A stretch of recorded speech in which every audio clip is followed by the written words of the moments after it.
नमस्कार दोस्तों, स्वागत है आप सभी का स्टडी आईक्यू में। मैं हूं आपका दोस्त राहुल सायगांवकर और आज हम लोग एक बहुत ही दिलचस्प और बहुत ही जरूरी विषय पर चर्चा करने वाले हैं। हम जानते हैं कि 75 दिन से भी ज्यादा हो चुके हैं रशिया और यूक्रेन के बीच एक युद्ध चल रहा है। अभी भी कॉन्फ्लिक्ट जारी है, ऑल्दो ये कॉन्फ्लिक्ट चल रहा है रशिया वर्सेस यूक्रेन, लेकिन हम लोग कह सकते हैं this is actually a conflict between Russia and NATO. क्यों?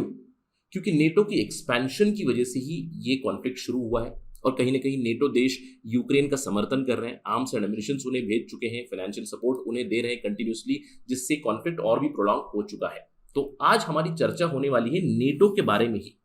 जब से युद्ध शुरू हुआ है, यूक्रेन में तो लड़ाई चली रही है, लेकिन जो भी दूसरे देश है जो नेटो के भाग नहीं है, उनमें भी कहीं ना कहीं एक डर लगा हुआ है कि रशिया उनके खिलाफ भी कुछ वायलेंस कर सकता है। फॉर इंस्टेंस फिनलैंड की बात अगर हम लोग लें, फिनलैंड बहुत सालों से न्यूट्रल रहा है, लेकिन फिनलैंड में रिसेंटली एक रिपोर्ट रिलीज हुई थी जहां पे ये बताया गया that Russia might violate its air space, Russia might even violate its territorial sovereignty.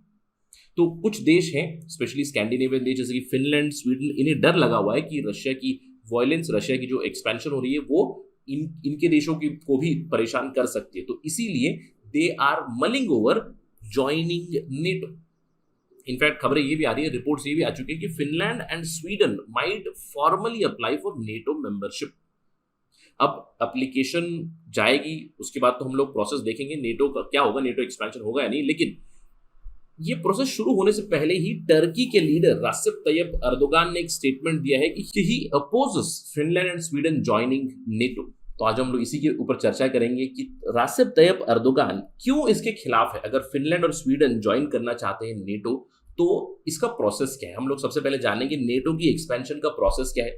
अगर टर्की ये कहता है कि हम नहीं चाहते फिनलैंड और स्वीडन ज्वाइन करें, तो क्या टर्की इन देशों को नेटो ज्वाइन करने से रोक सकता है या नहीं, इसी के ऊपर हमारी चर्चा चलेगी। At the end of discussion हम लोग एक स्पेक्युलेटिव ऑब्जर्वेशन भी करेंगे कि इस पूरे इंसिडेंट का क्या परिणाम हो सकता है ओवर द वर्ल्ड पॉलिटिक्स, क्योंकि अभी फिलहाल फॉल्ट लाइंस ड्रॉ हो चुके हैं। एक तरफ है रशिया, दूसरी तरफ है नेटो, और एक फॉल्ट लाइन जरूर हो रही है, वाइडन भी हो रही है। तो क्या टर्की का क्या हो सकता है आगे चल के, इसके ऊपर हमारी चर्चा चलेगी। That would be the agenda in this discussion. To get to know that information मेरे साथ बने रहिए स्टडी आईक्यू। चलिए चर्चा शुरू करते हैं, लेकिन उससे पहले क्या आप यूपीएससी सिविल सर्विसेज की तैयारी कर रहे हैं? अगर आप कर रहे हैं, do visit our website studiiq.com। हमारा फ्लैगशिप यूपीएससी का कोर्स वहां पे अवेलेबल है, you can go and check out the features. लेकिन अगर आप स्टेट पीएससी की तैयारी कर रहे हैं, तो एक बहुत ही बड़ी खबर है, बहुत ही अच्छी खबर है आप सभी के लिए। हमारा नया channel study IQ PCS launch हो चुका है। Do visit here. अगर आप स्टेट पीएससी की तैयारी कर रहे हैं, जैसे कि यूपी पीएससी हो, बीपीएससी हो, असम पीएससी हो, Uttarakhand PSC, Himachal Pradesh PSC, Punjab PSC, बहुत सारे पीएससी के कोर्सेस है यहाँ पे, और आपकी स्टेट पीएससी की तैयारी हो डेडिकेटेडली, इसीलिए हम लोगों ने एक सेपरेट चैनल बनाया स्टडी आईक्यू पीसीएस। यहाँ पे स्पेसिफिकली क्लासेस होंगे for UP PSC, BPSC, Rajasthan PSC, general studies की क्लासेस होगी जो सारी पीएससी के लिए इन जनरल मदद करेंगी।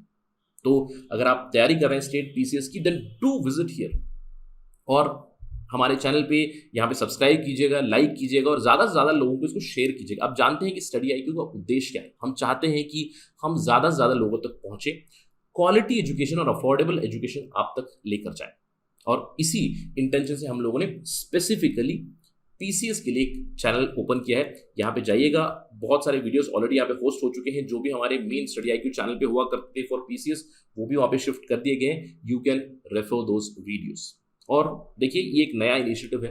स्टडी आईक्यू एक बहुत बड़ी फैमिली है, और अभी आप पीसीएस की तैयारी कर रहे हैं, तो do join this family and do let us know how we can improve. Comment section में बताइएगा क्या इंप्रूवमेंट चाहिए, किस तरह के कोर्सेज आपको चाहिए, फीडबैक हमें दीजिए, क्योंकि कंटिन्यूस इंप्रूवमेंट में बिलीव करता है स्टडी आईक्यू, और हम चाहते हैं कि आपकी पीसीएस की तैयारी और अच्छे से हो। Do visit this particular channel. चलिए चर्चा शुरू करते हैं। जैसे कि मैंने आपको बताया, खबरें ये आ रही थी कि स्वीडन और फिनलैंड दोनों भी कहीं ना कहीं नेटो की एप्लीकेशन फॉर्मली नेटो को अप्लाई करेंगे। NATO applications according to the reports अभी तक गई नहीं है, बट मिड मे में ये लोग अप्लाई करेंगे, कुछ इस तरह की खबरें आ रही थी। In fact Finland is very close to applying, इस तरह की रिपोर्ट्स भी आ चुकी है। लेकिन ये प्रोसेस शुरू होने से पहले ही एक स्टेटमेंट आया है फ्रॉम टर्की। टर्की के प्रेसिडेंट रासिप तैयब अर्दोगान ने कहा है कि he is not favouring Finland and Sweden joining NATO. अब सवाल ये उठता है कि नेटो के बीच ही ये दरार क्यों पड़ी है, क्योंकि आप जानते हैं कि टर्की नेटो का मेंबर है। अब एक नेटो का मेंबर ये चाहता है कि दूसरे जो देश है, जो आकांक्षी है नेटो को ज्वाइन करना चाहते हैं, वो हम नहीं चाहते कि नेटो को आप ज्वाइन करें। अब सवाल उठता है क्यों, इसी के ऊपर हम लोग डिस्कशन जरूर करेंगे, लेकिन सबसे पहले हम लोग बात करते हैं कि एर्दोगान की स्टेटमेंट की इंपॉर्टेंस क्या है। क्या टर्की के पास पावर है कि वो फिनलैंड और स्वीडन को रोके फ्रॉम ज्वाइनिंग नेटो? अब ये हम लोग समझते हैं कैसे, by understanding about NATO and by understanding about expansion of NATO. NATO expansion कैसे होती है ये समझेंगे। देखिए, आप जानते हैं कि नेटो क्या है, नॉर्थ अटलांटिक ट्रीटी ऑर्गेनाइजेशन, एक कलेक्टिव डिफेंस का गुट बना है। कोल्ड वॉर की इसकी हिस्ट्री है। नेटो वर्सेस वॉर्सो पैक्ट था 1991 के बाद, लेकिन एक ही बचा हुआ है नेटो, एक कलेक्टिव डिफेंस ब्लॉक बचा है। 1949 में ये सेटअप हुआ था। इसका हेडक्वार्टर्स है ब्रुसेल्स, बेल्जियम, ये आपको ध्यान रखना है। और हम जानते हैं कि नेटो एक्सपैंड कर सकता है। Of course can NATO expand? Of course it can expand. क्यों? क्योंकि 1949 में इसके पास केवल 12 ओरिजिनल मेंबर्स थे और आज उसके पास 30 मेंबर्स हैं। तो नेटो के चार्टर के अंडर आर्टिकल है article 10 which allows for accession of new members. लेकिन सवाल उठता है कि ये जो नए मेंबर हैं वो कैसे ज्वाइन होते हैं और क्या टर्की ने रोक सकता है? चलिए, let us understand what is the procedure for joining NATO. अब सबसे पहला प्रोसीजर है कि फॉर्मल एप्लीकेशन जानी पड़ती है। उसके लिए कुछ प्री रिक्विजिट है। कौन अप्लाई कर सकता है? प्री रिक्विजिट्स ये है कि यूरोपियन नेशन होना चाहिए, वो नेशन डेमोक्रेटिक प्रिंसिपल्स को फॉलो करना चाहिए, साथ ही साथ दे शुड कॉन्ट्रीब्यूट और they must have capability to contribute towards Euro Atlantic security. इसके अलावा अगर हम लोग यूएस कांग्रेस की वेबसाइट पे जाए, वहां पे कुछ और चेकलिस्ट है, checklist for membership which is not exhaustive. क्या है? New members must uphold democracy, new members must make progress towards market economy, military forces उनके सिविलियंस के कंट्रोल में होनी चाहिए, सिविलियन गवर्नमेंट के कंट्रोल में होना चाहिए, उनके पड़ोसियों के साथ, दूसरे देशों के साथ अच्छे संबंध होने चाहिए, नेटो फोर्सेस के साथ कंपैटिबिलिटी होनी चाहिए उनकी, और साथ ही साथ उनकी जो भी डोमेस्टिक लेजिस्लेशन वगैरह होते हैं वो नेटो से अलाइन होने चाहिए। सो बेसिक प्रिंसिपल क्या है कि मैं कहूँगा यूनाइटेड स्टेट्स और जो यूरोप की कंट्रीज है उनको फॉलो करना चाहिए, ये संक्षिप्त रूप में अगर बताना है आप। और फिनलैंड और स्वीडन क्या सेटिस्फाई करते हैं? Of course they do satisfy these criterias. अब एक बार एप्लीकेशन हो गई, उसके बाद क्या होता है? उसके बाद नेटो की तरफ से एक मेंबरशिप एक्शन प्लान जाता है, यानी कि अगर आपको मेंबर बनना है तो आपको कुछ चीजें इंप्रूव करनी पड़ेगी, एसेस किया जाएगा। उसके बाद नेटो की तरफ से नेटो का सेक्रेटरीट जो है मेंबरशिप एक्शन प्लान देगा, जहां पे जो भी आपके इश्यूज है उन इश्यूज को आपको इंटरनेशनली पीसफुली सेटल करना है, नेटो की डिफेंस को आपको कंट्रीब्यूट करना है, you have to devote your sufficient resources to arm forces of NATO. इसके अलावा सेंसिटिव इन्फॉर्मेशन जो रहेगी उसको सेफगार्ड करना है, क्योंकि नेटो की इन्फॉर्मेशन आपको भी मिलेगी, तो आपको वो इन्फॉर्मेशन सेफ रखनी है। इसके अलावा आपकी जो डोमेस्टिक लेजिस्लेशन है वो नेटो को कोऑपरेट करनी चाहिए। तो कुछ इस तरह के मेंबरशिप एक्शन प्लान होते हैं, और ध्यान रखना है आपको, जो भी आकांक्षी होता है, जो भी ज्वाइन करना चाहता है नेटो को, उन्हें अलग अलग मेंबरशिप एक्शन प्लान मिलते हैं, राइट। अब अगर फिनलैंड और स्वीडन ज्वाइन करना चाहे तो उन्हें भी एक मेंबरशिप एक्शन प्लान मिलेगा। और अब ऐसा नहीं है कि मेंबरशिप अगर चाहिए तो आपको बहुत लंबा समय वेट करना पड़ेगा, जल्दी भी हो सकता है, देर से भी हो सकता है, राइट। अब रहा अगला स्टेप है असेशन टॉक्स। मेंबरशिप एक्शन प्लान के बाद नेटो असेस करेगा कि वो देश जो भी स्टेप्स उन्होंने बताए हैं, जो भी प्री रिक्विजिट से क्या उन्हें फुलफिल करता है, उसके बाद इंटेंसिफाइड टॉक्स होंगी और उनकी फुल मेंबरशिप की तरफ एक कदम लिया जाएगा। 2005 के बाद इंटेंसिफाइड डायलॉग आ चुका है। समझ लीजिए इंटेंसिफाइड डायलॉग आ गया, मतलब फाइनल स्टेजेस है ऑफ नेटो मेंबरशिप, और उसके बाद नेटो मेंबरशिप इन्हें ऑफर की जाती है। अब जो देश आकांक्षी है वो तो एक्सेप्ट करेगा ही करेगा, लेकिन यहाँ पे एक क्लॉज है, जो भी नेटो के दूसरे मेंबर हो, यानी कि अभी 30 मेंबर्स हैं, उन 30 मेंबर्स को यूनानिमसली रैटिफाई करना होता है, यानी कि 30 मेंबर्स में से किसी एक ने भी अगर रैटिफाई नहीं किया।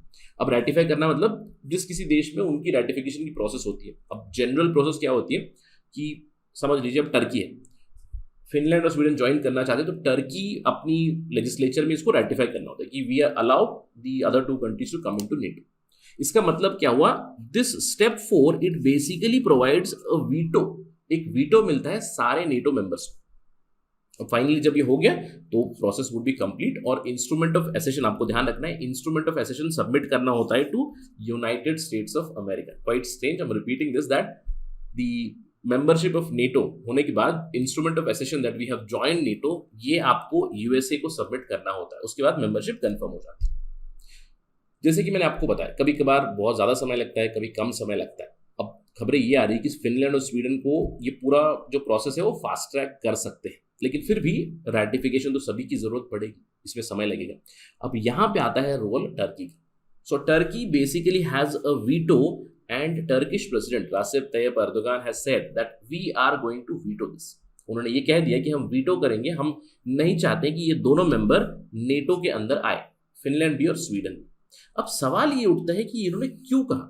क्या इनके संबंध फिनलैंड और स्वीडन के साथ अच्छे नहीं है? What is the problem exactly? जब ये अनाउंसमेंट हुई, इस अनाउंसमेंट के साथ एक्सप्लेनेशन भी आई by the president of Turkey.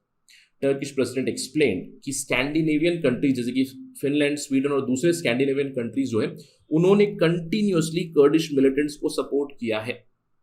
So the entire issue is over the Kurdish fighting. अब ये कर्ड मिलिटेंट्स या फिर कर्डिस्तान के जो सपोर्टर्स है वो कहाँ मिलते हैं?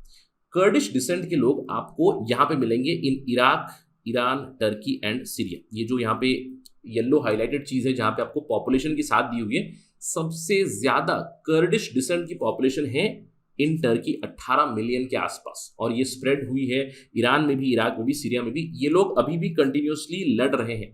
इनफैक्ट कर्डिश नेशनल जो फाइटर्स थे उन्होंने आईसिस के खिलाफ भी फाइट की थी, और ये कई सालों से ये लोग चाहते हैं कि उनका खुद का कर्डिस्तान सेटअप हो जाए, right? That is their intention, Kurdistan बनाए। अब कर्डिस्तान के इलाके कुछ टर्की से लेंगे, कुछ सीरिया से लेंगे, कुछ इराक से लेंगे, कुछ ईरान से लेंगे, और इवेंचुअली कर्डिस्तान सेटअप करने का इनका सपना है।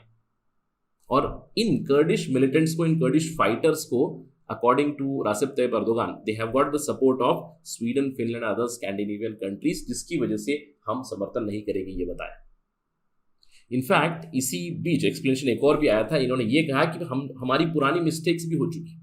1980 में हम लोगों ने ग्रीस को इंडक्ट करने के लिए ओके कहा, क्योंकि ग्रीस नेटो से बाहर चला गया था, फिर से नेटो के अंदर री इंडक्ट हुआ।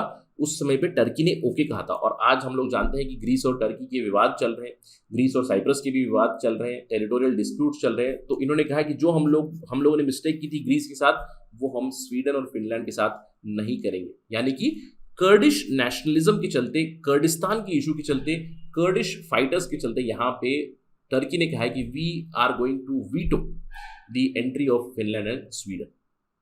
अब इसका मतलब क्या बनता है कि फिनलैंड स्वीडन बिल्कुल ज्वाइन ही नहीं करेंगे? देखिए, प्रोसेस तो अभी शुरू भी नहीं हुआ है, लेकिन उससे पहले ये स्टेटमेंट आया है। स्टेटमेंट क्यों आया है? एक पॉलिटिकल स्टेटमेंट है, स्ट्रेटेजिक स्टेटमेंट है, ताकि somewhere they want to negotiate for sure. अब इस पे रिएक्शन क्या है? देखिए रिएक्शन कैसा है। फिनलैंड की तरफ से फिनिश फॉरेन मिनिस्टर पेका हाविस्तो जो थे, इन्होंने एक स्टेटमेंट दिया। उन्होंने बोला कि we need to have some patience in this type of process. ये एक दिन में होने वाली चीज नहीं है। ऑल्दो नेटो ऑफिशियल्स ने ये कहा है कि हमारा जो एसेशन का प्रोसीजर है, जो भी इंटेंसिफाइड टॉक्स है, ये तो जल्दी खत्म कर सकते हैं हम लोग, क्योंकि हम ट्रैक रिकॉर्ड ऑलरेडी देख चुके हैं फिनलैंड का, स्वीडन का। They are some of the most peaceful countries, some of the most wealthy countries, happiest countries. तो उनकी एसेशन हम लोग कुछ ही हफ्तों में ओके कर सकते हैं। लेकिन जो भी मेंबर्स हैं नेटो के 30 मेंबर्स, उन्हें रैटिफाई तो करना पड़ता है। रैटिफाई करने के लिए अगले 6 महीने तो लगेंगे ही लगेंगे, ये उन्होंने बताया। तो इसी के लिए फिनलैंड के फॉरेन मिनिस्टर ने बता दिया कि हमें पेशेंस रखना चाहिए। We will talk with Turkey, let's take issues step by step. अगर आपको हमारे साथ कोई इशू है, कोई विवाद है, तो हम लोग स्टेप बाय स्टेप बात करेंगे। इनफैक्ट फिनिश मिनिस्टर ने कहा कि I am going to hold negotiations with Turkish counterpart Mevlut Cavusoglu. तो जल्दी ही इन दोनों फॉरेन मिनिस्टर्स की मीट होगी, तो जो भी डिफरेंसेस शायद रिजॉल्व हो जाएंगे।